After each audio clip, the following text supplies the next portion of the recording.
We are back with Tom, Jeff, and Sheldon, the founders of Terror Management Theory. Thank you so much for joining me once again, guys. Thank you. Right. Absolutely. I introduced. I will introduce you in the introduction to the podcast, and we went around before in the first episode. But I think it would be good again, just because there's a bunch of us here. But Tom, should we start with you? Short introduction. Perhaps it doesn't have to be so professional. Perhaps you could do a little bit about yourself and then one weird or quirky thing, and then we can go around the room and get stuck in. Um, sure. I'm Tom Pazinski. I recently retired from the University of Colorado, Colorado Springs. I'm finding retirement interesting, complicated, as complicated as working, but I'm really not doing a lot of working. Um, Quirky. Ooh, I'm not quirky. I'm completely normal. That's the quirky thing about you, that you're not quirky. Yeah, I'm completely average. No, not really. Exactly. Completely average. Awesome, Tom. Thank you. Sheldon, let's go to you. Yeah, Sheldon Solomon. I'm at Skidmore College, almost retired, kind of tired. And yeah, quirky is my blubbering on the Skidmore website when I say I've been there longer than most of the buildings and furniture. That's cool. That's quirky and pretty impressive. So we could sort of amalgamate the two there. And nearly retired, Sheldon, because I think Jeff, you just retired when we did our first show. Does that so it's two out of three now? That's interesting. Yep. Jeff, it's coming up. Sorry, Sheldon, it's coming up for you. It's sort of in view, or Yeah, I'm kind of bailing in stages. So we had a party was it a year ago? Yeah, yeah. in Arizona to celebrate the kind of culmination of our uh, just collaboration on the terror management front.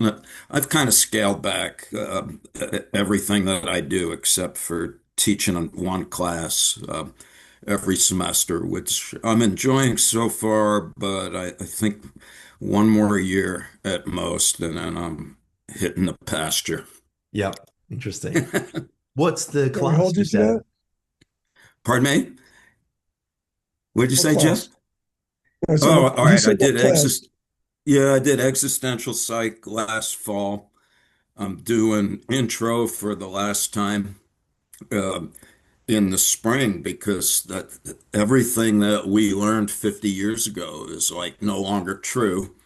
And then next year I want to do like existential psych one more time, and then I want to do a class on this the Peter Turchin dude who wrote a book called End Times. I'm very fascinated with the cliodynamic stuff. I think we were talking about that a year ago.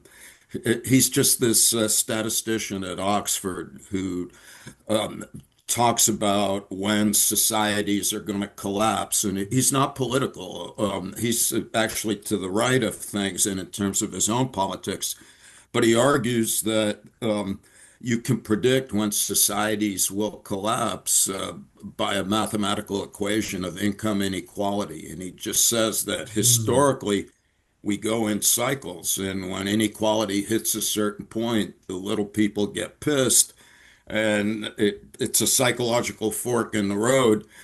Either politicians in conjunction with business people decide to reallocate material resources, thus making them less miserable, or a fascist ideologue takes advantage of the poor people's distress and ironically gets mindless adherence while transferring additional wealth away from the little people to the rich, which is what appears to be happening according to Turchin, not just in the United States, but in lots of countries that are moving in that direction. And I Mm. want to do a class that intersects that argument with the terror management work, because there's one sentence in the book where it's common sense masquerading as psychological insight. He calls it immiseration, that when you're poor, you get miserable.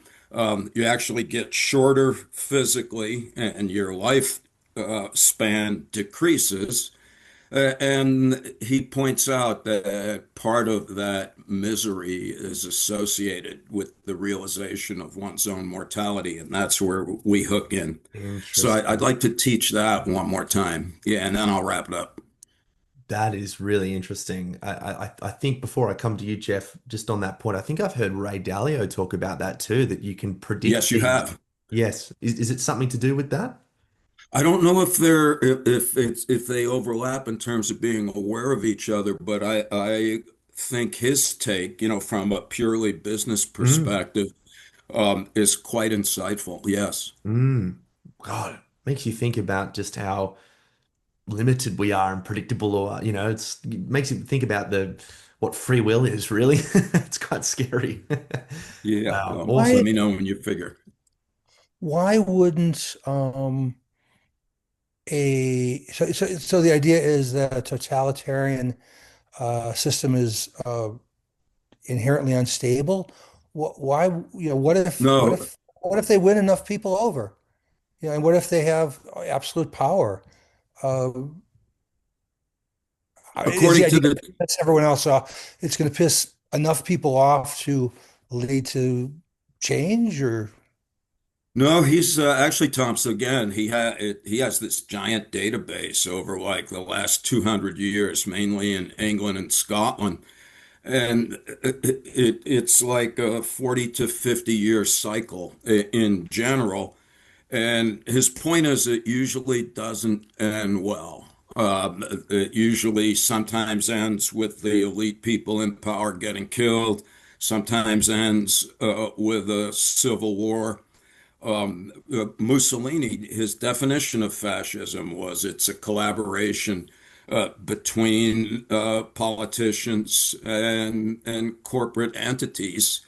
And yeah, ultimately authoritarian regimes, he claims, tend to break down. But his point is that democracy is even more likely to dissolve over time because of necessarily increasing income inequality. He wrote in like 2010 that America would collapse like tomorrow. I mean, I'm being silly, but he yeah. said right around now, just based on increasing income inequality.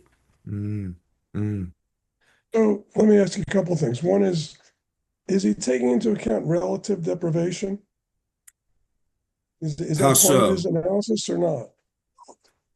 The average American is in much better shape than any human in the history of the world in terms of material Oh, absolutely. But payments. I mean, yeah. But the average individual compares themselves to this the is elite. relative deprivation, right? Yeah, Yeah, and particularly in a society based on meritocracies. I can't remember names anymore, but Michael Sandel, a philosopher at Harvard, wrote a book called The Tyranny of Merit, where he points out that we live in a world where people are told if you try hard enough, you could Mm, be great. And if you're not great, then you're a fucking loser. And to be great, you have to be the absolute best at what you do. If you're the second richest person in the world, according to Sandel, you're a loser. mm, And what that does is to create a situation where in every social category, N minus one people in America are losers. So they do feel relatively deprived. Yeah, I think that's right. yeah. If people Well, have enough to eat, I'll circulate some paper from an academic paper. Yeah, but if people have enough to eat and a place to live, and everyone around them is similarly materially outfitted, yeah, they're not miserable. But the same amount of possessions next to Elon Musk is seen as immiserating. mm, I suppose the this only ties thing. into Oh, the sorry, Jeff, you role go. of mass media, right? Ties into the role of Pardon mass me? media That's correct. because I wouldn't know about Elon Musk if it wasn't for mass media. I wouldn't know that there are people with tons more than I have if it wasn't for the mass media. Yeah, I think that's absolutely right. That has changed things. My other question is, what would you say about Iran and China and Qatar and Saudi Arabia? All these places have tremendous income disparities. Is China on the Yeah, verge of collapse? I mean, what? There's people Uh, in China that don't have indoor plumbing. I mean, it's like, As far as I They are understand pretty, this point, they're too hooked up. I've only heard Ray Dalio talk about it, so I haven't read the book. But it's not so much it's this world collapse as opposed to a transition of world order, Sheldon. yes. Okay, okay. So Yeah, the these are one. good questions, Jeff. I'm not intimately familiar with his stuff, and I think that folks have questioned how that could explain what's going on in those other countries. My Chinese students, again, it's anecdotal that they're as miserable as the average American, if not more so, because they live in a world that, the Skidmore students, I just find are in a PTSD-like state because the way I describe it, they're in a world of rising expectations with diminishing opportunities. Their parents Yeah. expect them to do as well, if not better than they, when they'll be sleeping on the couch in their parents' house till they're about 50. And that also contributes to persistent states of dissatisfaction. But I whereas keep wondering, we're going, better off than our parents, right? I mean, our generation was probably generally better off than our parents, We were great. economically. Oh, absolutely. The white people of America of our generation were the beneficiaries of the American dream because, for the most part, there was opportunities for folks to be employed. Minimum wage in the 1970s, as you remember, we had cars, we lived in a house and ate food and stuff. You need three full-time jobs, Mm. 8 hours each at minimum wage, and you still can't rent an apartment in the town that I live in. I think it's a very different so, world.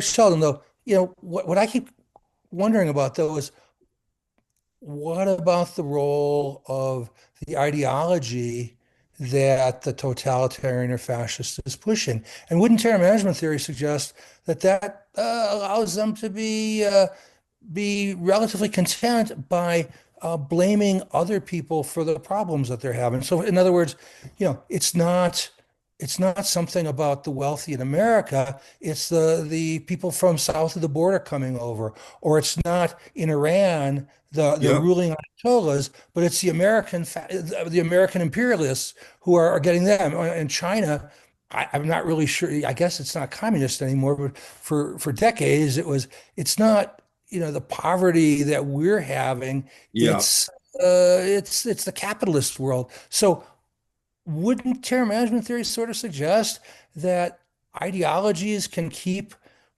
people in power, Absolutely. especially if they can keep the masses happy, especially when the rulers have military, all kinds of power, all the kinds of power that really matter. I mean, if it comes down to it, they could come down and kill you. I was recently talking to a really good friend of mine in Germany, and for some reason he got off on his family story, and he was talking about how his grandfather was friends with a lot of Jews, and he was he sheltered some people. He was on the verge of being arrested many times.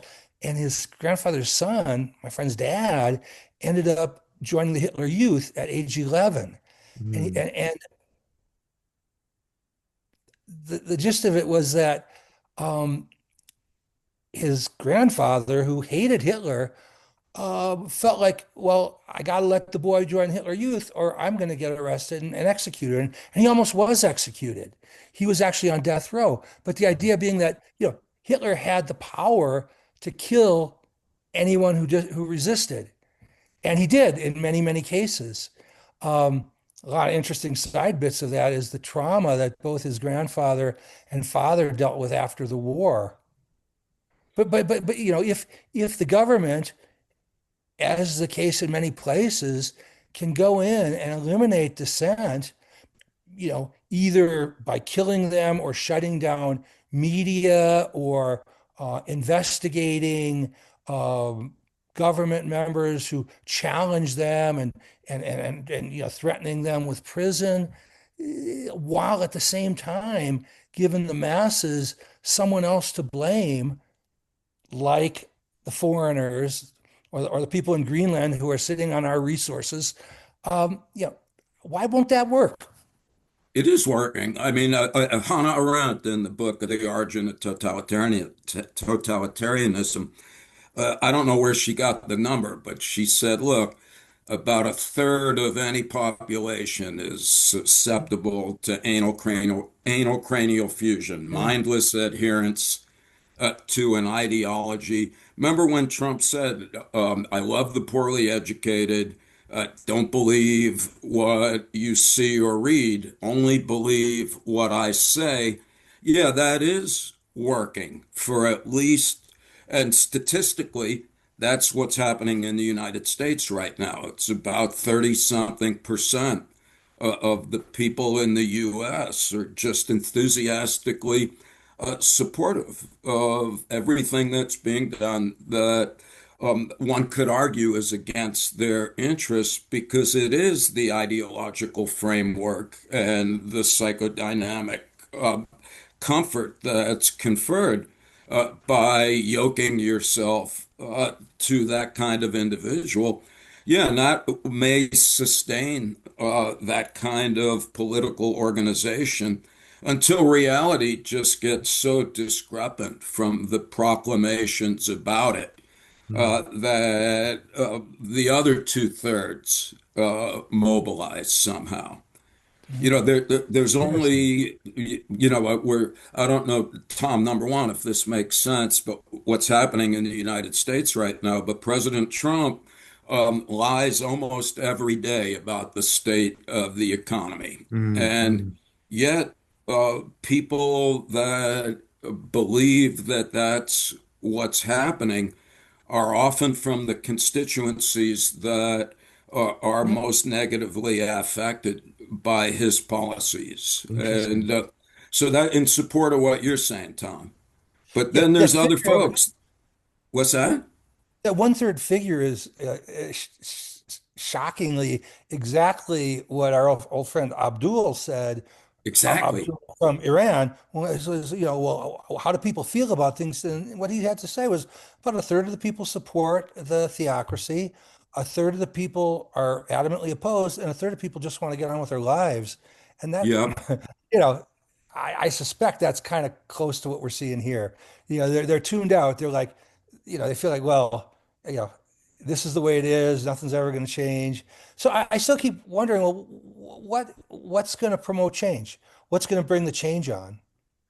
This point, if I may, about having an ideology or like an This is well authoritarian said. movement that supports um, this existential need to, I suppose, feel safe in the world. How sustainable is that, do you think, I mean, I can't remember if I told you guys this, but I work in therapy, so my work is very much one to one as opposed to social movements, obviously. I've never met an individual who even unconsciously, in fact, mostly unconsciously, grapples with their existential predicament. I often think about Heidegger. Heidegger's been really important to me in my work, and how, one of the primary aspects of Dasein, the kind of being that we are, is that we care about our own being. I think that's so right. I think that's absolutely right. And I don't think that's just mere interest. I think that's built into how we are in the world. So this notion, perhaps I come to you again here, Sheldon, but just on this idea that when we're all faced with ambiguity and an ominous future, and we all feel this sense of foreboding, which is here in Australia too. There's this sense of things not quite being right in the world, and that we're hanging on by a thread. For an authoritarian movement to come in and just sweep order all over the place. I get that feels, it almost comes across to me like that's a lovely little chocolate, it tastes nice in the moment, but I don't know how sustainable that is. And I just get a sense that people feel that unsustainability of it. What do you think about that, Sheldon? And then we perhaps could bring it to the rest. Yeah, well, I'm biased in the sense that I also find Heidegger's take on these matters uh, quite compelling. Mm. Took me 40 years to read Being in Time uh, because it's, I read a page a day because it's so yeah. difficult to understand. And I had to read a book about the book and then Yes. have both of the books open at the same time. Yep. And that, so it was hard to read, and he's a fucking Nazi, and that brought me Yeah. down a little bit. But the second book in that book is quite amazing, and the Mm. philosophers they don't like it because it's quite psychological, even though Heidegger dismisses psychology. But Mm. he does point out that there's an existential fork in the road by virtue of the angst engendered by the awareness of our mortality. And, Yeah. at least the books that I read, they always have an asterisk and they're like, well, angst is more than anxiety. Yeah. It's this really eerie feeling of just being isolated and homeless. Not that you don't have a house, but that you're existentially isolated. And I like how he talks about kind of there's two directions one can go in. He's like some people, and he uses the term flight from death. I didn't know Mm. that our dudes that did the documentary were aware of that, but um, he just says some people become culturally constructed meat puppets that, beat to the march of somebody else's drummer. It is in Heidegger's language that's quite inauthentic and unfortunate for the individual and devastating for the society. But then he's like, phenomenologically, he's like, well, okay, but you can, and he calls it the turning, I think, in one of his papers, where he's like, yo, but you don't have to look out into the existential abyss. You can kind of look the other way. He calls it a moment of vision, pointing out it could take more than a minute, and you may not even be aware of it. But he says that we've got to accept the reality of death. Not that I'm gonna die someday. He's like, if you say that, then you're in a state of denial. You're Yeah. kicking the temporal can down the road. You have to accept the fact that there could be a meteor that's, crashed through into our world and is about to evaporate the planet before we finish this sentence. If we can come to terms with the possibility of being immediately obliterated at any microsecond, and he says that in conjunction with the reduction of existential guilt, which I always Mm. found that term to be awkward, but it's just accepting responsibility that despite the fact that you're born in a time and place not of your choosing, in a carcass that radically limits what you can and can't do, that you still have choices to make. And even if you choose not to choose, that's your choice. And then he says, if one is able to do that, on the one hand, you don't look any different. He says you're still a culturally constructed artifact. But on the other hand, and I really like his language, he talks about anticipatory resoluteness. We're Yes. looking forward with a state of motivated persistence. And then he says, and we have solicitous regard. I had to look up those words. Regard, I knew, solicitous. And then he says that we care, as you pointed out, but we care not only about ourselves, we care about everyone and everything around us.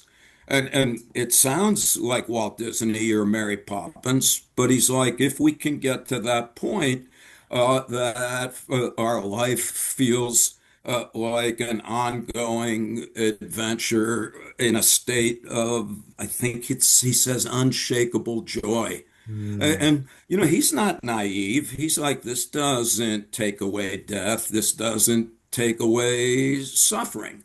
In his way of thinking about things, though, it is encouraging, put a hyphen between in and courage. It infuses us with courage.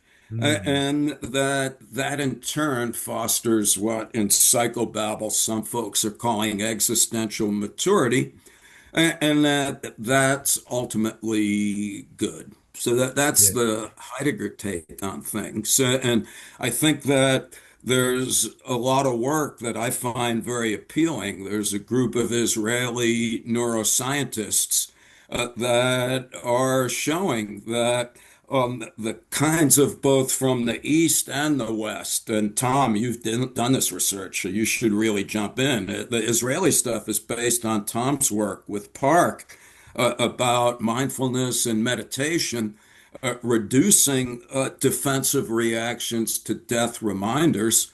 And what the Israeli dudes have discovered is that there's a common neural pathway. There's a neuroanatomical reaction to death reminders that is uniquely different than just being upset or fearful, and that everything that reduces our existential distress, everything from psychedelics to dancing, appears to influence that same neural pathway. And so I do think that there's something to the notion that there's a variety of ways that one might react to the inevitability of our mortality. And Mm. that's what we write about in the last chapter of The Worm at the Core, when we point out that from a terror management perspective, there's only two directions one might go in. One is to think about the nature of the cultural worldviews that we subscribe to.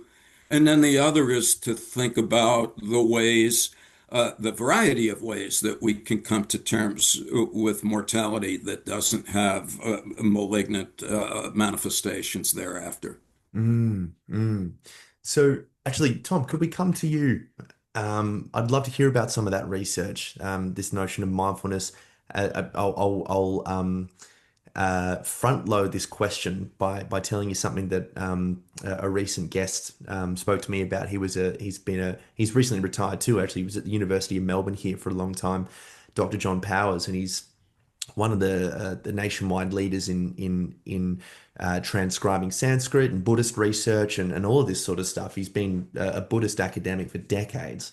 One of the things that he said to me that was really interesting is that the cool thing about Buddhism is it actually is a practice that actually takes away the necessity of God.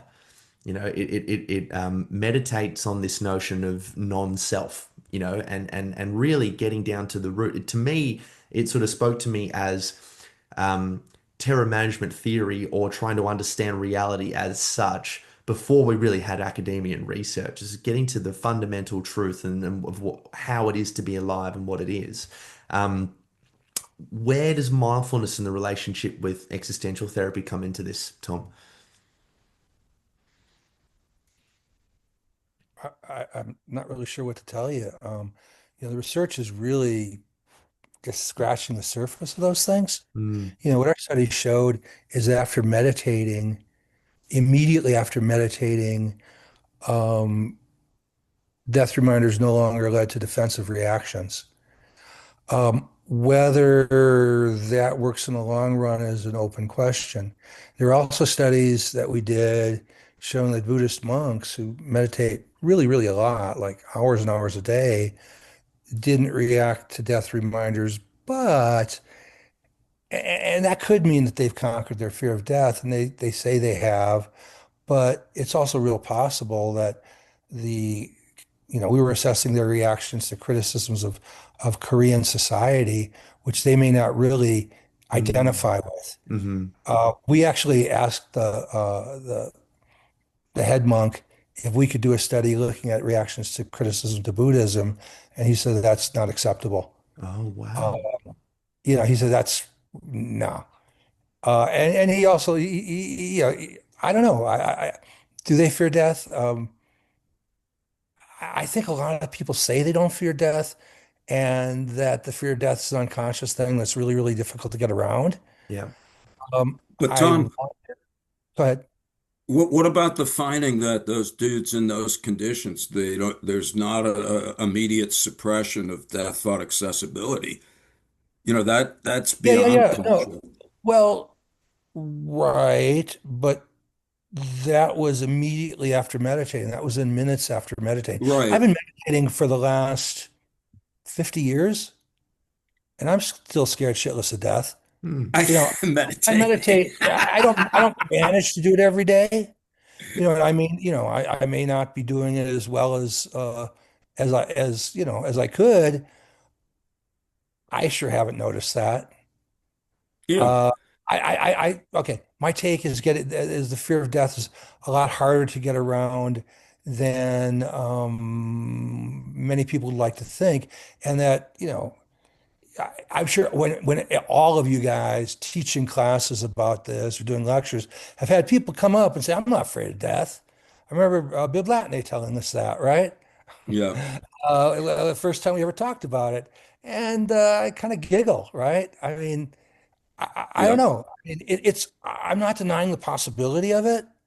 I have people close to me who've done psychedelic therapy, and they say it's changed their perspective, but they still behave as if they're afraid of death. They That's the still point. seem If I on can the just inter surface as yes, neurotic as they ever were. yes, yes. Sorry, Tom, I just So wanted to I don't interject very know. quickly on that point. Like you can say I don't fear death as a proposition, but surely the belief is embedded in how you behave and how you are, right? certainly. Yeah, yeah, yeah. And that's one of the reasons we wanted to look at defensive reactions. Yeah. And Right. in the studies that weren't, in the experiments, with random assignment conditions and everything that allow causal inference, we can conclude that meditating produces an immediate reduction in defensive reactions to the fear of death. Hmm. And that's great, but whether that extends, hours or days after meditating is an open question. I don't know of anyone who studied that. Yeah, I haven't kept up with the literature as much as I might. And I think there's a tremendous desire to believe that you know, any given person has transcended the fear of death, or that that's possible. And maybe it is. I'm not saying it's not. I'm just saying we don't have evidence of that yet. Yeah. And I want to ask you something though. You said that in your therapy experience, people don't talk about they don't talk about being afraid of death, because I just like, you know, I've, having been, taught terror management theory to kids for decades, there's always, there's always a few who say, I'm not afraid of death. And in a bunch who say, whoa, yeah, I'm horrified of death. And others like, I didn't realize it, but I really am. So Yes. people's relationships to death are really complicated. I And couldn't agree I'm more. like, No, really? it's the No one exact has ever opposite. brought up death anxiety in Tom, I'm, therapy? I'm sorry, I must have miscommunicated. It's the complete opposite. What I meant was that, um, and I'm biased because I really appreciate, I'm very closely aligned with what I notice in my own experience and from the work that I Yeah, do, very closely tracks with what you guys have found in your research. So I just want to yeah, make that known. But sure. I can't help but feel like, so I'll speak it, I'll say it like this. Freud came along the scene and he felt that the fundamental layers, or what everyone's trying to sort of understand or move through, sort of psychosexual based. That the core unconscious conflict is psychosexual, and that obviously makes sense, and we all know this based upon the times in which Freud, rose to fame, because we were so sexually conservative back then, and that just isn't the case, at least for us in the West. And then existential therapy came along, and existential therapy is a psychodynamic therapy, and really it says no, this is the foundational layer of the human predicament, and Irvin Yalom talks about the tensions. How do I create a sense of meaning, given that I am fundamentally meaningless or will be within a couple of generations? How do I how do I reconcile this desire to be close and felt and loved by someone else, despite the fact that I exist in an entity and I'm existentially isolated. All of those sorts of tensions. I think they're at the core of every single therapy. So I actually really do. And I think death is intrinsic to that. I think at the very end of that, it is death. Um, so yeah, no, I completely agree with you, Tom, and I see that in therapy all the I time. misunderstood. Yeah. No, it's really Yeah, important. my sense though is that, you know, a lot of people, I don't know what percent of people, live lives where they don't grapple with this very much, where they're enough deeply enough deeply enough enmeshed in their worldviews and life projects to give them self-esteem that maybe they don't think about death very often. Maybe they're um, somewhat successful at managing terror. Now, we might all agree that that comes at a cost, that Yeah. that shuts them down to a lot of things. Yes. But you know, again, this based on what I thought you were saying, is that lots and lots of people don't dwell with these things. They don't think of their life as meaningless, or they don't think about the the fact that in 50 or certainly 100 years, no one will know they've ever existed. Yes. Yeah. Well, Yeah. this is important. Jeff, I'd love to bring you in because you've been quietly meditating and holding space for us. So I appreciate that, Jeff. Meditating to manage his terror. That's exactly right. What I would say to that is that, and I'd like to hear your thoughts on this. To manage terror, you have to a priori be conscious of the thing you're managing. So you can't be tranquilized and manage at the same time. You have to be aware of the thing. You have to come into a conscious relationship with the terror of death. Do you disagree? I don't think that's what our theory says. Our theory Okay. says you get embedded. We got what, 1.6 billion to 2 billion Muslims who have a very clear ideology of death transcendence, right? Okay. If Yep. they're good Muslims, Allah will take care of them. They'll have a heaven. Uh, there's tons of Christians who believe in that as well. And if they're thoroughly embedded in that, that's how they're managing the terror. There are costs to manage the terror in those ways.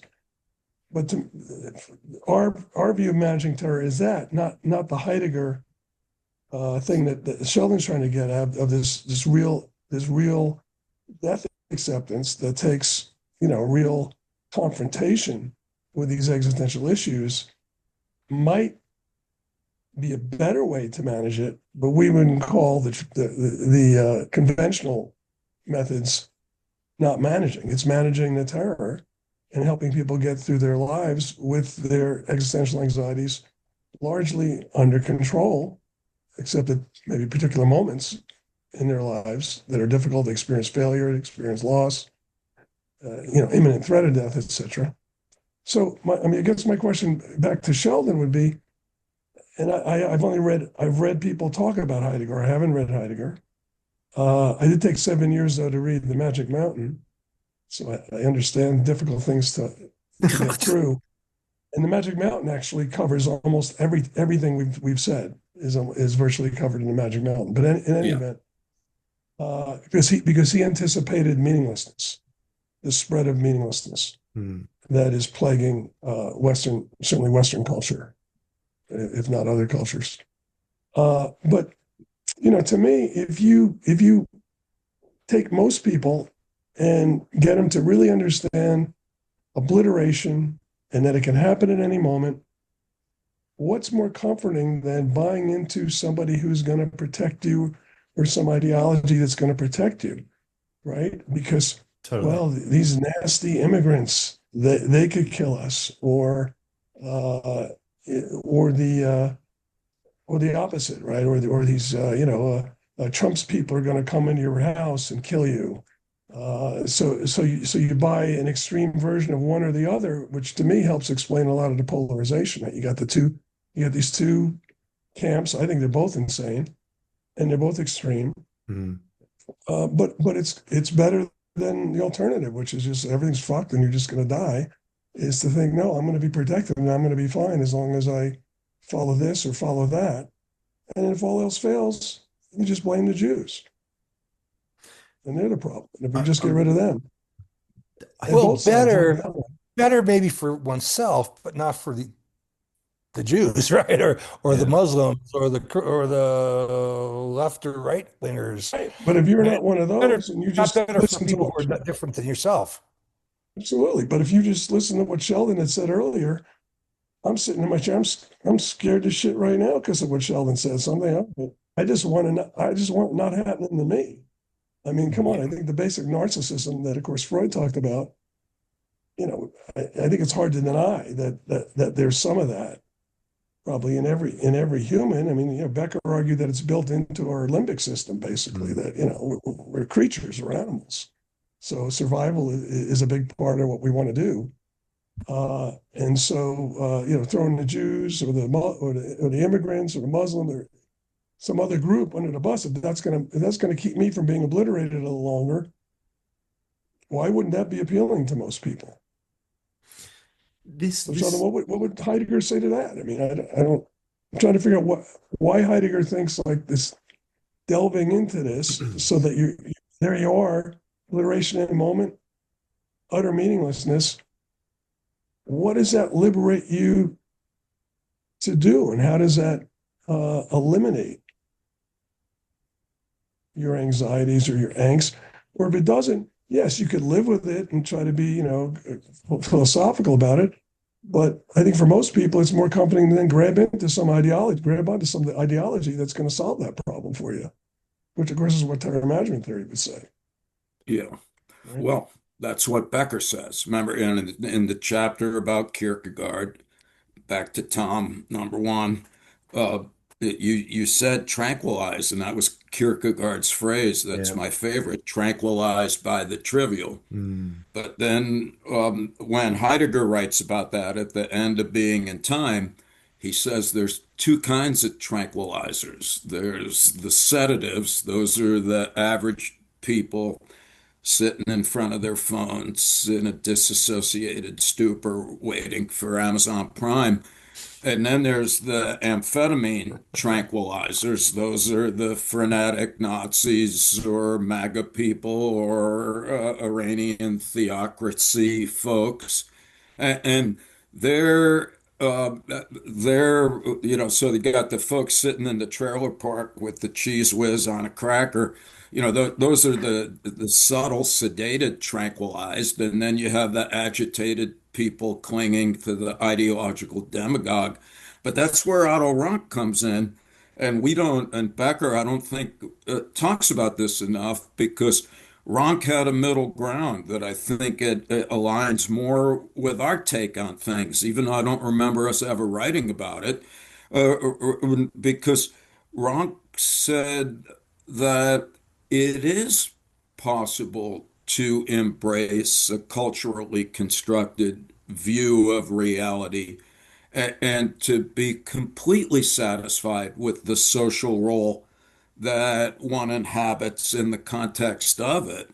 And just as we're sitting here, I think that it does raise an interesting question because I think Jeff's on the right track when you're saying, Jeff, that if one could get to the point where we could step back and reflect on the reality of the human condition, including our own, um, that's even Heidegger said that momentarily puts you right on the existential abyss. Mm. And I don't know if how one uh, could productively proceed thereafter in the absence of some kind of cultural construction that gives us something to believe in and a set of values to adhere to Yeah, I think you're quite right that I don't think there's any such thing as as Kierkegaard suggests, where you just go to the school of anxiety and momentarily dispose of your identity and reject your Yeah, symbolic yeah, surroundings. Um, that's that's only a momentary state yeah. that to be resuscitated from that. Yeah, I think that is does require cultural worldviews, which gets back to the point that we make in the Worm at the Core, and that people like, if we talked about the Braiding Sweetgrass book, have you ever heard about that? It's by No. somebody, Robin Kimmerer. She's a indigenous American Indian and a PhD biologist. Oh, wow. And I think she's got very interesting thoughts on these matters. But yeah, her view is none of us are in isolation capable of being courageously upright in confrontation with reality if it's not connected with fellow humans, Hmm. embedded in some kind of cultural construction that renders us capable of accepting the world around us by, in a sense, having colored glasses that enable us to see it in certain ways. Isn't that exactly what terror management theory has been arguing for all these Yeah, I years? think it is. That's sort of our position that you know we're cultural animals, that we can't, Yeah. we're from pretty much day one, day 6 months or whatever, having just watched babies grow up. You're embedded in something, and you're learning the culture, and you're learning to be protected by it. And then, in terms of some of the issues we're talking about, this is boiled down to, I think, as Becker put it, finding a culture that does the best job of managing its members' anxieties and maximizing their welfare at the minimum of cost to others. Of course, the problem being that at many points in history, I think we're in one right now, um, the cultures are bumping up against each other, and somehow the existence, and again, another core terror management idea is that the existence of worldviews different from one's own Mm. sort of is a challenge, is a threat to our own. So we got to squash those people. But ideally, rather than peering into the abyss and I mean, I think that's an interesting idea. I don't know. I've tried. It hasn't worked for me. Um, Trying to appear in the abyss and just live in the presence of death, maybe realizing, maybe finding a worldview that is bene benevolent and beneficent to oneself and others would be the best we can do. Also, what about, like earlier, Sheldon, you said that there's something like that, if you're saying I'm going to die someday, that's not really facing it, but that's really the reality. I mean, the chances of any of us dying in the next hour are really, really low. I mean, it could happen, right? It could happen, but that's probably not going to happen. And again, this is something I've been kind of trying to deal with lately as an old guy, right? Yeah. One of the things I've been struggling with is the fact that, yeah, uh, death isn't going to happen in 50 years. Um, but statistically speaking, it's probably not going to happen in the next 10 either. It could. But, probably having made it to 71, I probably got another 10. Maybe This not, is this is obviously a not. really But the reality is, you know, dwelling on the possibility that, tomorrow I'm going to have a stroke isn't really helpful to me. Can I just And say I've on tried, Yeah, this but I that's on not this what know these that. guys are. if I may very quickly, I think that this is, I really appreciate that, Tom, because I think and again I'm biased with my own lens, and I think there is a very big difference between pondering death as an abstract concept versus experiencing the phenomenology of non-being. This is why Heidegger, I think, is really important for me in my work and personal life, because I can understand how I often tell I've got some friends, beautiful, I love them to bits, and they're both Christian. And I'll say to them, I'm fascinated by religious ideas. I read about it all the time. You guys, you know this. Like I'm always picking your brain, and annoying the shit out of you. And I get the feeling like the philosophy of religion has me sitting at the buffet. You guys are all enjoying the food, and I just can't seem to pick my fucking knife and fork up. I just can't dive in because I've just got this thing preventing me from really sort of taking the blue pill as opposed to the red pill, I suppose. And it's this I think I could get around the death as an abstract concept by believing in a God, or climbing up a status hierarchy in my culture and making myself feel wonderful. I can't escape the phenomenology of non-being, and when I'm working with someone who's really struggling to it's not even about death specifically. It might be they just lost their job, or they're moving through a separation, and there's that split in identity, and Yeah. that's when the abyss presents itself, right? Implicitly, who am I now? It's like one of those crabs that outgrow their shells, and they have to form a line with other crabs and scurry into the next shell, because if they spend too long in the sun, they'll fry. And it's that standing naked, as Becca describes. And I think you want to sort of touch it and be just burnt a little bit so that it never leaves you, but to be incinerated by it, in other words, Tom, to just have it with you non-stop I agree. I can't see how that wouldn't just throw you into nihilism. But Yeah, I think there is a difference. not Perhaps we living. can throw this in here. There's a difference between death as an abstract thought versus the felt sense of non-being. Yeah, and to me, the latter sucks really bad. That's the one I get at 3 in the morning. Uh, I don't know what good that does. That's where I'm, a little at issue with we're working on actually a book on new directions for terror management Oh, cool. theory and research, and Sheldon and our co-editor Melissa Sanka wrote a chapter on death acceptance that I just gave him some feedback on, Hmm. which is trying to get toward that. And by the way, Robert J. Lifton, I think, is very relevant to our discussion as well, and he would call that experiential transcendence. Hmm. So he had these five modes, and the four of them are pretty conventional. It's the religious mode, the family or social collective mode of feeling transcendent of death. There's a creative mode where you're going to write the next great novel, or can be remembered hundreds of years from now, type of mode. There's a natural mode where you try to just convince yourself you're just part of nature and nature will go on. And then there's experiential transcendence, which is things like meditation, using psychoactive substances to have these consciousness altering experiences.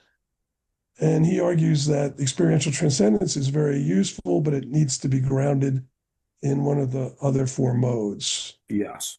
to Interesting. work uh, maximally effective. So, for example, I don't know much about this, but in Peru, if you do ayahuasca or some other psychoactive drug, it's in the context of some cultural belief Yeah. system.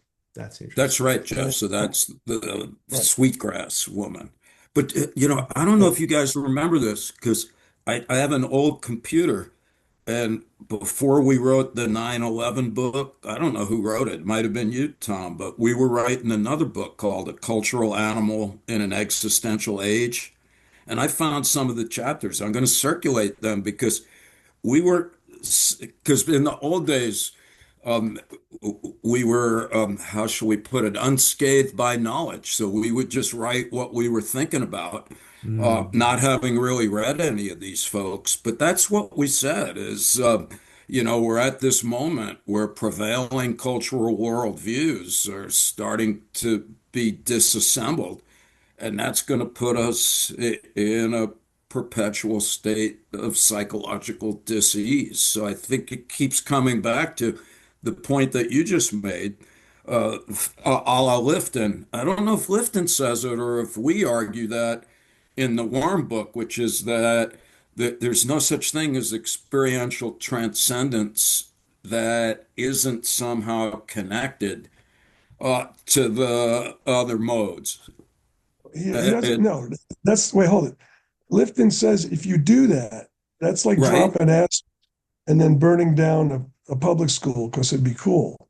So what he says is you can have experiential transcendence Oh, without the guardrails of some cultural ideology, but that is not productive typically. Whereas it can be productive if it's done. I mean, you could lose yourself playing with your grandkids, right? right. And that can give you a kind of a deep sense of meaning, at least temporarily. Uh, so, Is this the so same as is this the same as flow?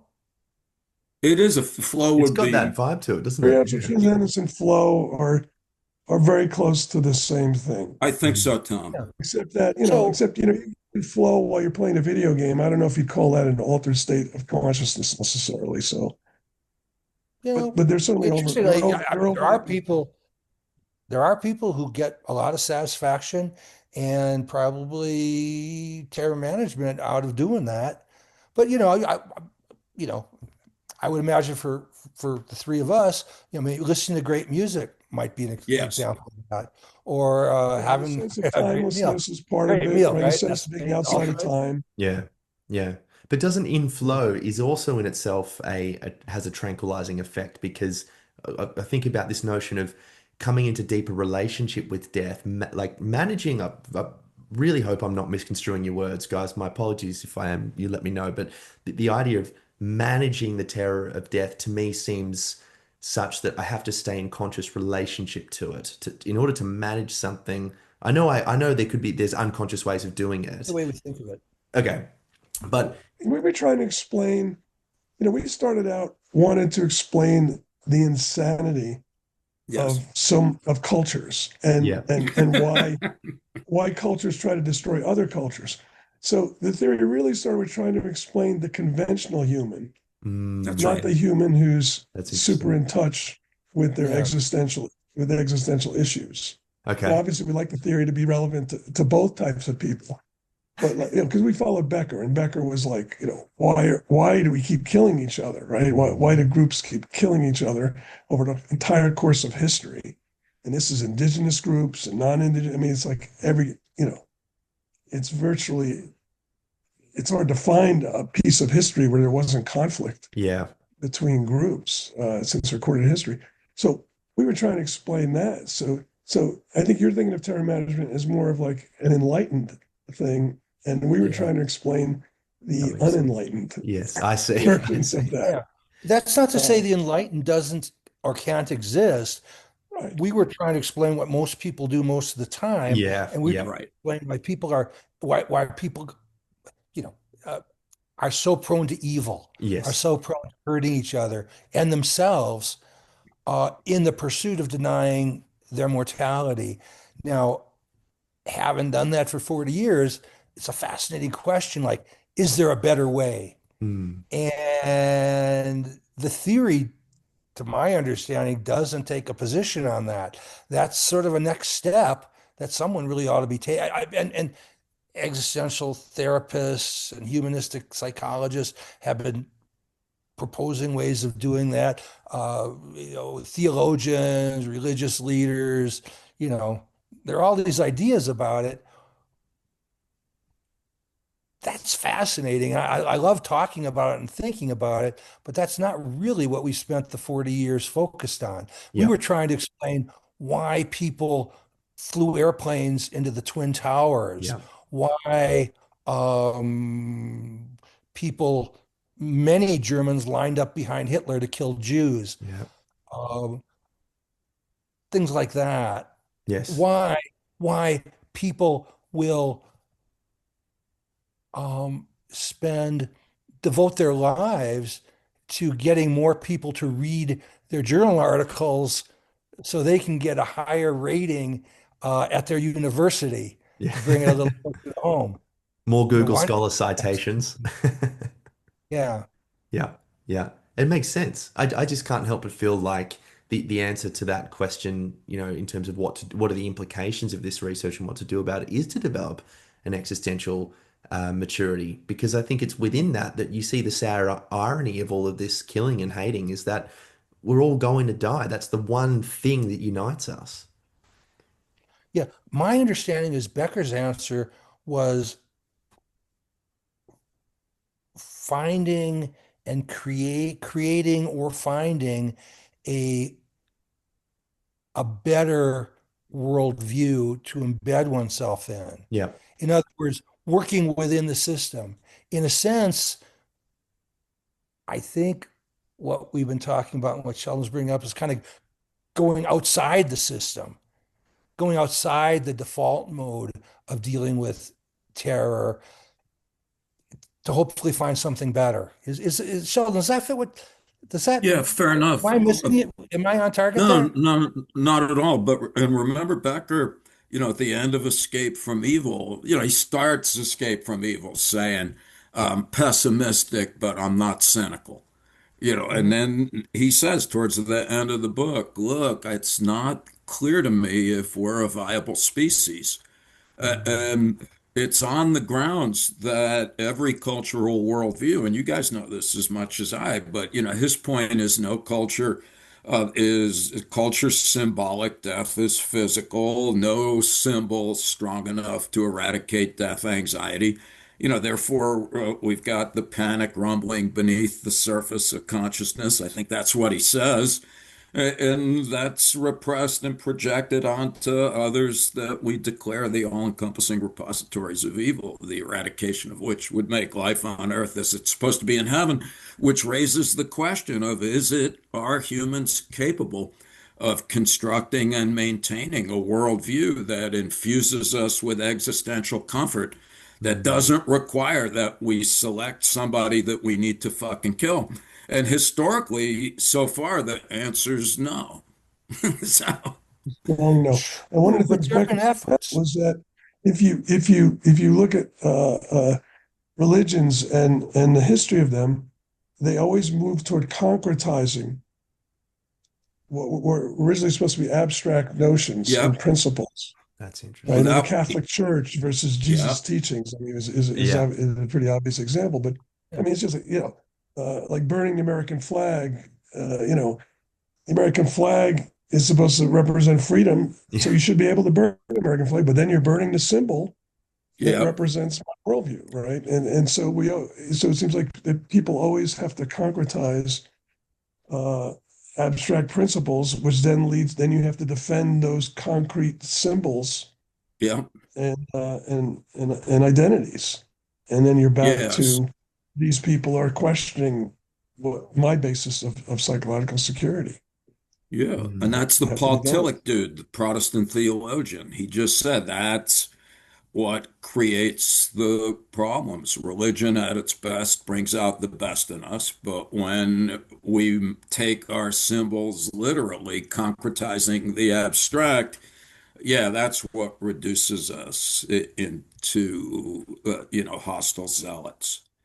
It makes me think But of in that terms Carl Jung of quote too. Sorry, Tom, of just that I'm probably going to butcher this a little bit, but it's something like religion was developed um, as a defense against the direct experience of God, you know, Yeah, and how it leads toward concretization I mean, if the world is entropic, like what better defense do we have against that natural movement toward chaos than making something solid, and yeah, impenetrable?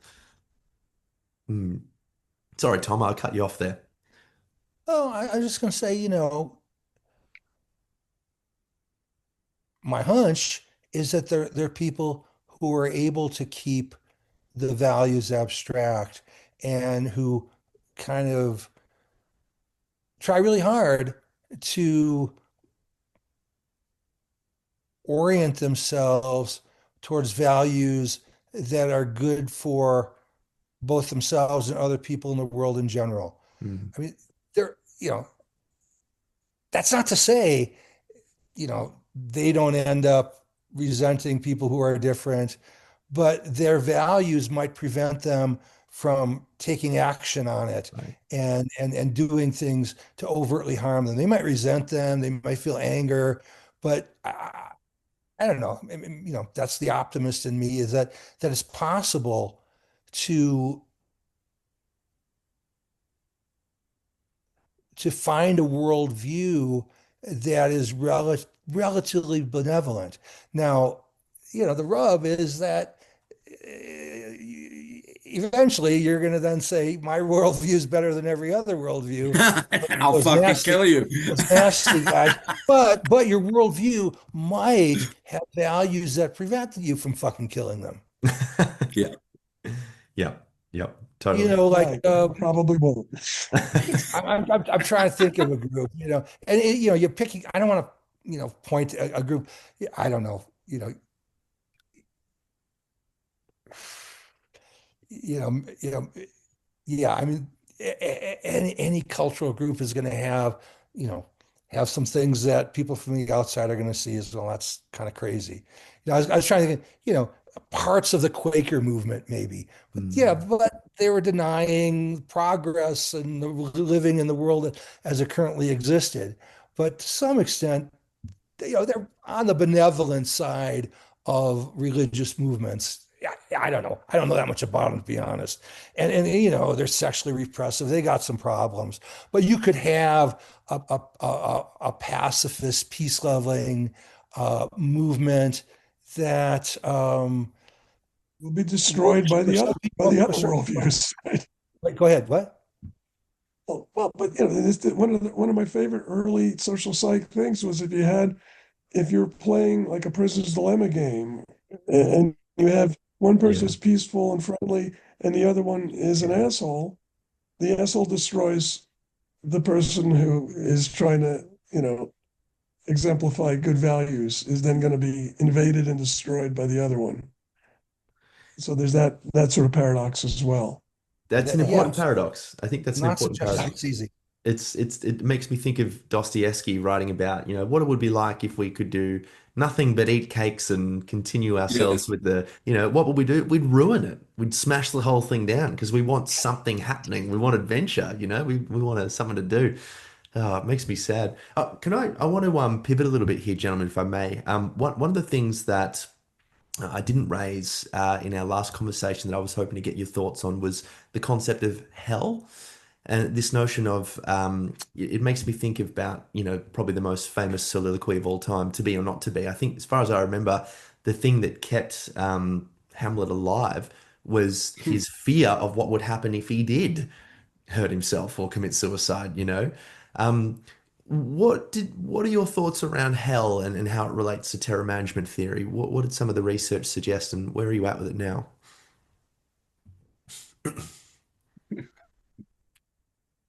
It probably speaks to a lot of it, Yeah, right?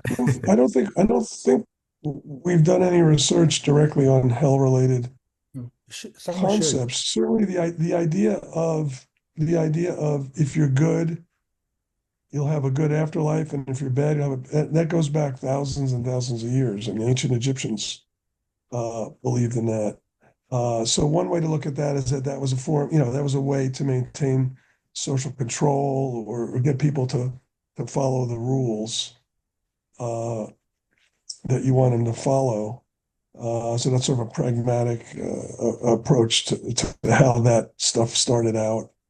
Um, but I don't think that's the whole answer. I think that ancestor worship, for example, from what I've read, was really fear of dead souls haunting you. Mm. And so people started worshiping them so that they wouldn't do bad things to them. So I think it ties into a very, primitive, but very much, believed thousands of years ago. I think every culture has some belief in a spiritual world, and and that ancestors could hurt us, and so then you had to do ancestor worship, and then you try to follow how they would want you to be. So I think there's a lot of things to that in terms of it's almost like people almost have had some kind of and it couldn't come back again to the fear of death. That what you're really afraid of is death, but you project it onto spirits that could harm you. And so then if you just please the spirits, you'll have a great next stage, right? And if you don't, you'll have a terrible next stage. And of course, then there's the Hindu thing with the reincarnation, Mm. there's a lot of complexity to that, but I don't think we haven't explored that empirically, right, guys? No, And nobody. I don't think anyone in our circle has, or I don't know of any chair management work on it. Again, keep coming up with stuff, wish we had more time to do it, but we're kind of running out. But yeah, hell, a symbol for death, something worse than death, something that individuals invented, that then cultures adopted, that was worse than death, that promoted or motivated people to buy into the deity that could mete out death. Mm, mm. And also, as far as I understand, I mean, I can intimate that it establishes a sense of order, right? If there is a morality code that I can subscribe to, now I am not just faced with this existential abyss in the here and now. I have something to do. I have a way of being that I often think about this in relation to The Doors of Perception by Aldous Huxley when he talks about the valve that opens you up to experience, and if there's too much phenomena, it just Yeah. overwhelms the psyche. So in order to bring that down and localize it a bit, I need some guardrails, and that kind of morality helps me to sort of not focus on everything all the time, which would render me psychotic, but sort of find a pathway through the world or orient me in that way. Mm, And I think a connected thing is that morality is a way to deny that we're just these creatures, right? Like we don't hold uh, other species, we don't expect them to be moral. yeah. So being moral kind of raises us, makes us feel like we're above the fray of just material beings. So it very much links to our need, our desire to believe that we're spiritual, we're something beyond just the material, physical beings. Do you think And that go in to? many, if not all, and probably not all religious traditions, morality is what's required to not die or to get the good afterlife, to go to the good place, as opposed to the bad place, which is hell. Yes, yes, the The place down there. morality is the pathway to heaven or hell.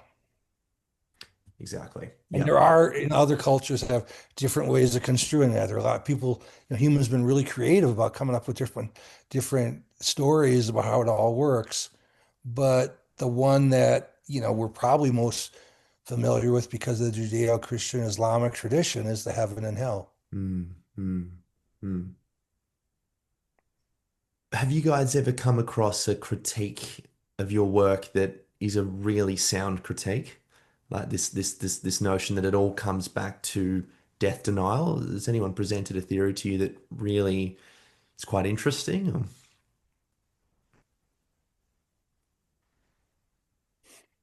People Not posit, yet. in our field, people posit all sorts of stuff. I don't take hardly any of it too seriously. A lot of people talk about meaning, that we have to feel like our lives are meaningful. But really, Becker started with the birth and death of meaning. I mean, it was Yeah. his basic point was meaning is a way to deny death. Mm, It's a way to feel like there's something more than just our material being. So I've never found any alternative that's particularly compelling. I mean, it's not to say that death is the only, the fear of death is the only motivator. I mean, obviously Right. we seek pleasure, right? I mean, we seek pleasure, and we might have an inborn desire to grow and learn, and there are other basic motives besides survival and death denial.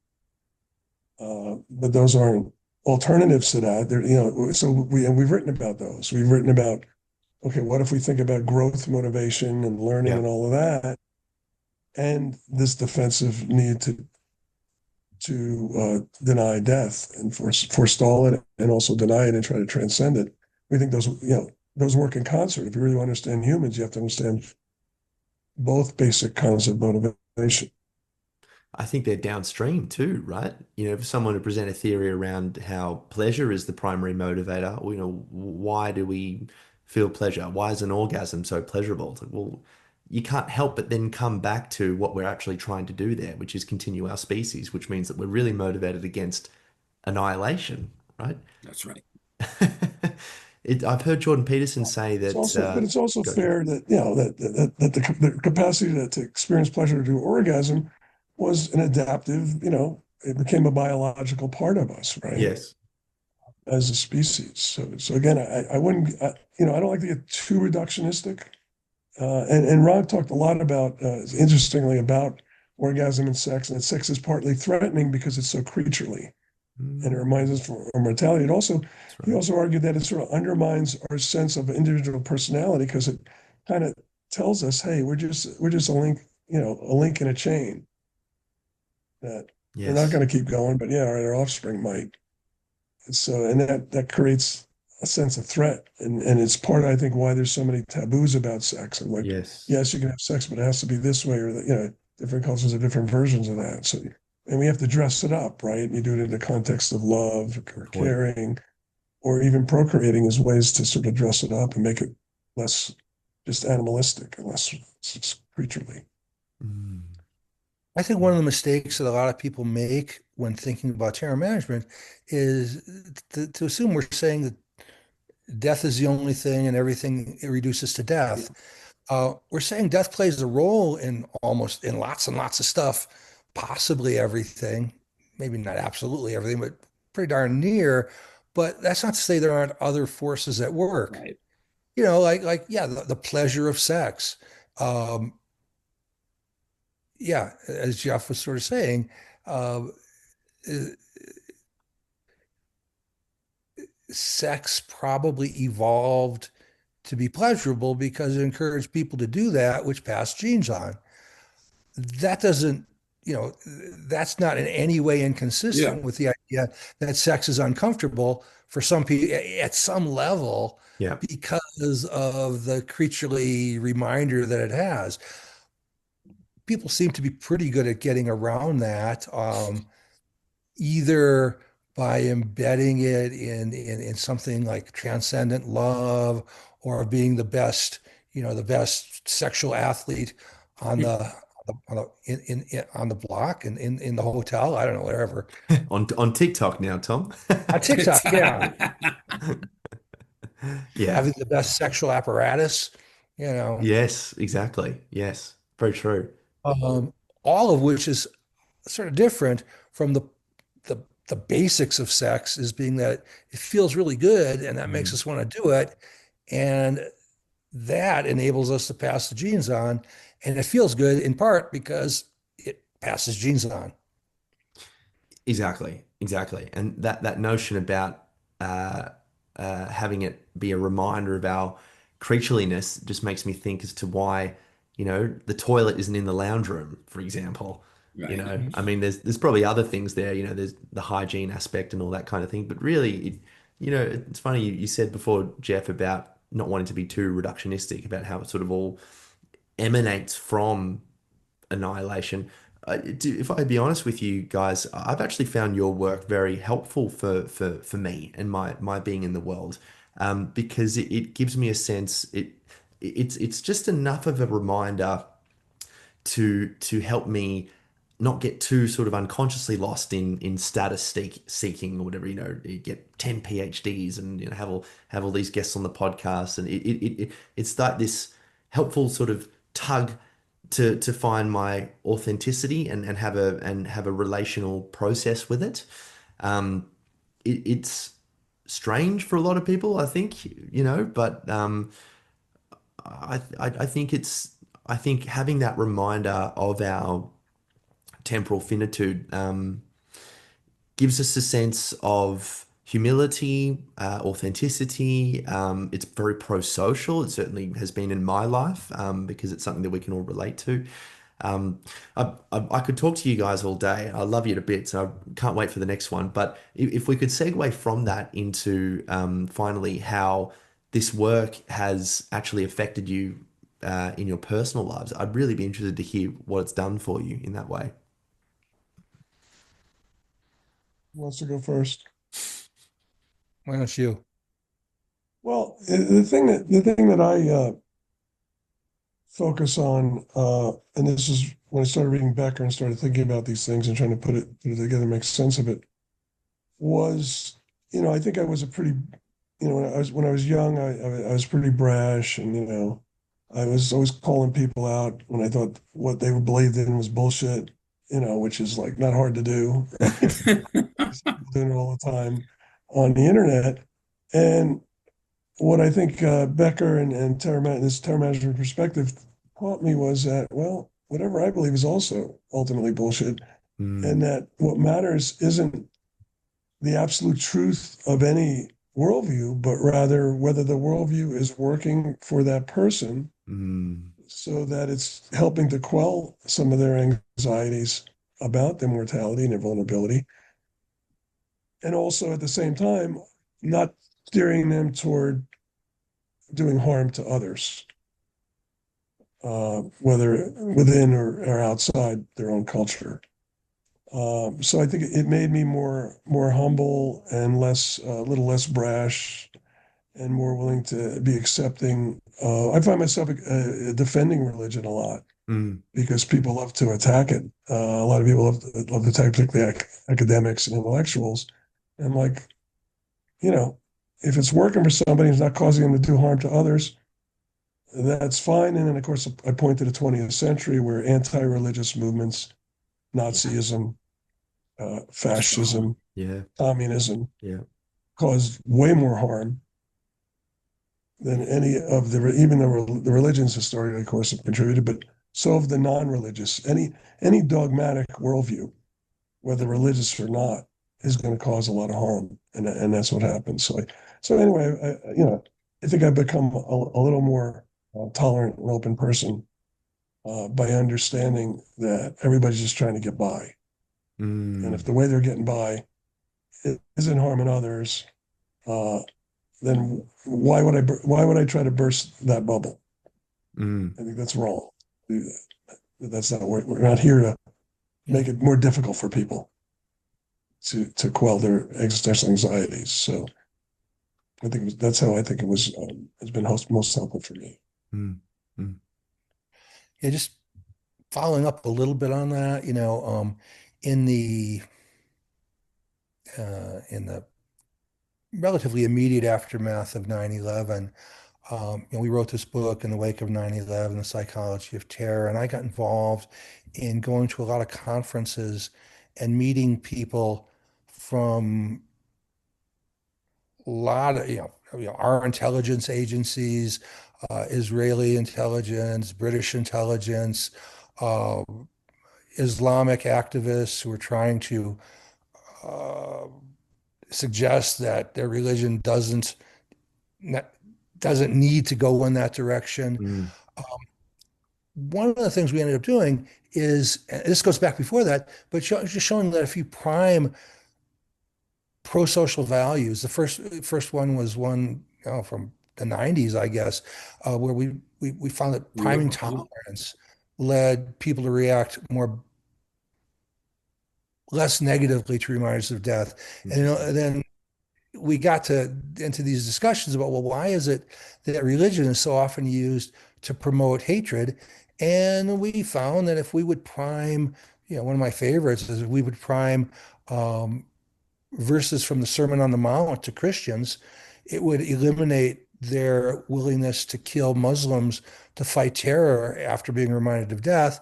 And if we primed compassionate verses from the Quran, it would eliminate hostility among Iranians towards Americans. Interesting.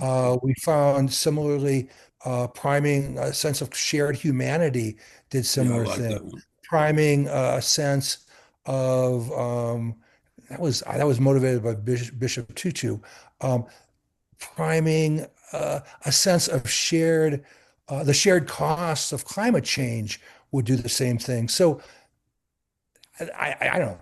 Some of those studies are what makes me think what we really, one path towards making the world better is to try to promote more benevolent worldviews and to emphasize the benevolent aspects of worldviews. So, for example, the Sermon on the Mount, I guess I'm the Christian of the bunch. I'm an atheist, but I was raised Christian, and I'm really, familiar with that tradition. Mm, The Sermon on the Mount was, blessed are the meek, blessed are the peacemakers, all the stuff that was in Life of Brian and made fun of. But Yeah. it's like really, really kind of beautiful teachings. It's kind of I was actually just reading a Kurt Vonnegut book, and he was his last book. It's sort of a memoir where he's saying, he's just kind of spouting off on things. It's really interesting how Christians are adamant and with tears in their eyes are claiming that the Ten Commandments need to be posted everywhere, but they never talk about the Sermon on the Mount, which is really, you know, granted, I was raised in the 60s when the priests and monks that I was taught by were kind of pacifists. Mm, Those mm, are values that are worth living by. And I don't know all, I think almost all religions have those, yeah. and they get lost in the the the race to prove that my religion is better than your religion. Yes. Yes. Yes. Absolutely. Yeah. Interesting. Interesting. And what about for yourself, Sheldon?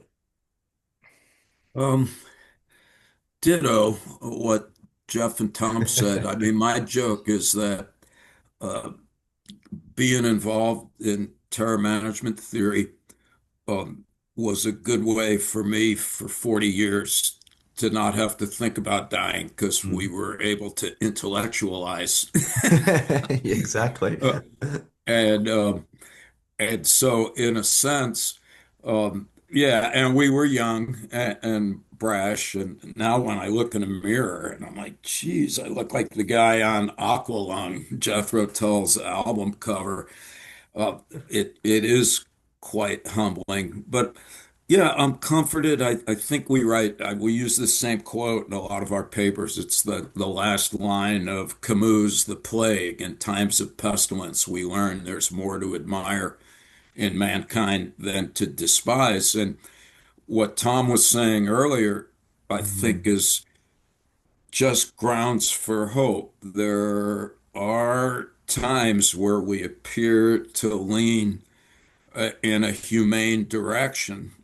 And it's by recognizing our commonality with fellow human beings. And that does have the benefit of being true. Every human on the planet is descended from a small clump of humanity, in a single town in East Africa. And it, it that does give me some grounds for hope. Mm. Final question. You just sparked my interest on this. Tom and Jeff, you're both retired. Sheldon, you're coming into retirement. That's obviously quite an existential shift. Is the fear of death emerging? Has it emerged? What's that shift been like for you guys?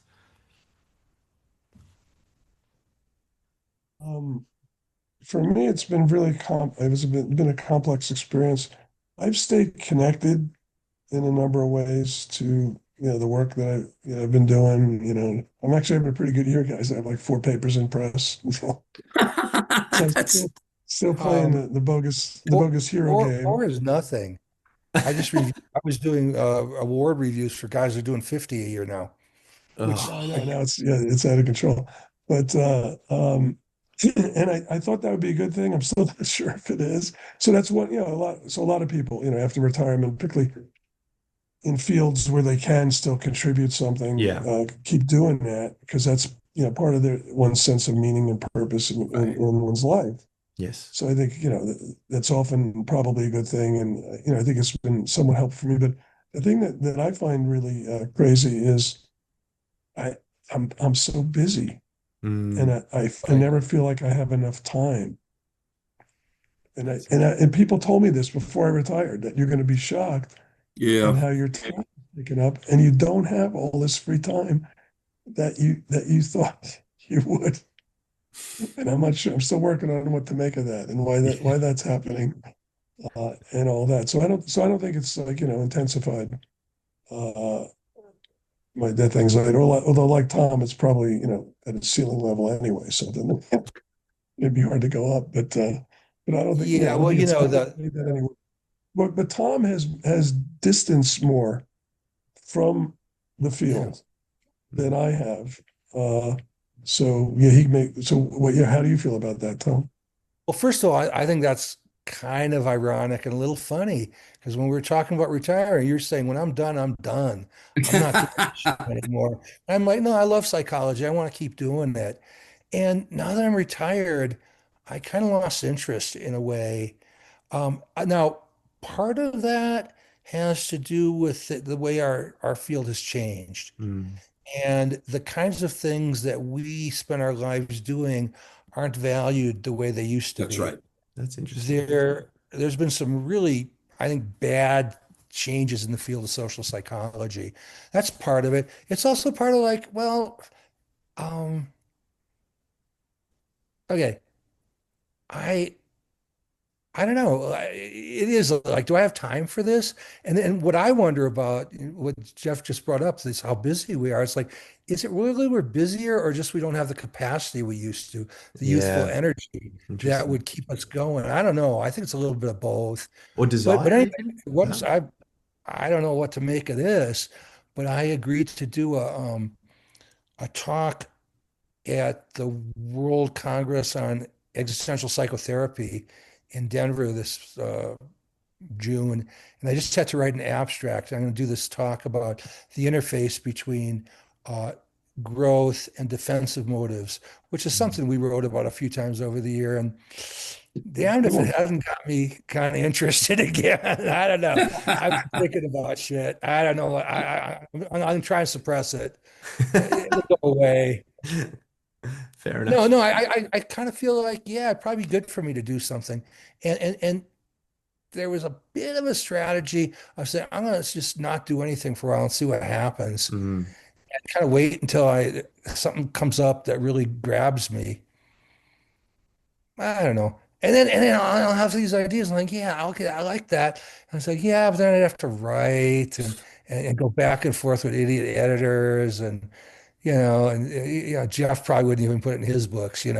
So, you know, I like that. Well, you're all more, I'll come to you, surely, Sheldon, but you're all more than welcome just to come on here. I love having you guys, and we can just, spitball and talk about ideas and disagree with each other. It's such a privilege for me to hang out with the three of you. It's phenomenal. But yeah, what about yourself, Sheldon? Just to finish off here, you're obviously coming into retirement. Do you have any thoughts or feelings around that? No, I basically I have really wrapped it up on the scholarship front. I don't review papers or grants anymore. Um, didn't you just write a uh, chapter? Just yeah, right. we're He's yeah got we're two I know chapters. we're a little behind. So virtually what I'm hearing is none of you have retired. You've ramped it I up. kind of have. Yeah, but it's kind of a rapid wind down. No, I do look forward. Again, it's one of these. It's ultimately an empirical issue. I've been randomly bumping into people, and including I used to in the old days cook in the local soup kitchen on Thanksgiving, and somebody that runs it now is like, dude, I want you to come and start doing that more regularly. So I have some aspirations to do some things that we've done in the past. Then I hope Jeff and Tom, we can all go travel and do things together. I've done some good restaurants. Our son's in Brooklyn, and there's some good things there. So we got to make some plans. So I do hope to have some recreation. Yeah, we'll Mm. put a hyphen between re and creation, Mm. and we'll see what happens. I love that. Well, gentlemen, once again, thank you so much. Thank you. It's really fun. It's Pleasure. really engaging for me, and I love the way the conversation just sort of has a life of its own. I'm never quite sure what we talk about, but it's always very fulfilling. Or else. It's Yeah. wonderful. Well, It's thank you so wonderful. much. And not only is it great to talk with you, but also I don't get to talk to these two guys as much as we used to. So Yeah, Yeah. that's that's always true. good too. Beautiful. Yeah. Well, And you know, yeah, I think I can speak for all of us that it was fun for us, and It's really uh, fun.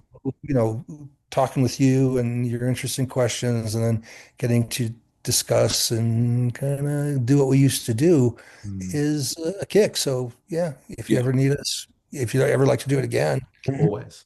man, You're hoping to be around. Yeah. Love Yeah. it. Love it. Right. Love unless it. we die in the next 10 minutes, Like, could exactly. happen. Yeah, that's right. Yeah. Well, we can put that in another conversation where we find ourselves bizarrely talking about death. That seems like a very bizarre thing for us to talk about, but perhaps it'll happen. Who knows? Yeah, All right, yeah. guys. Thank you so much. Very All right. good. Have Thank a good you. one. Take care.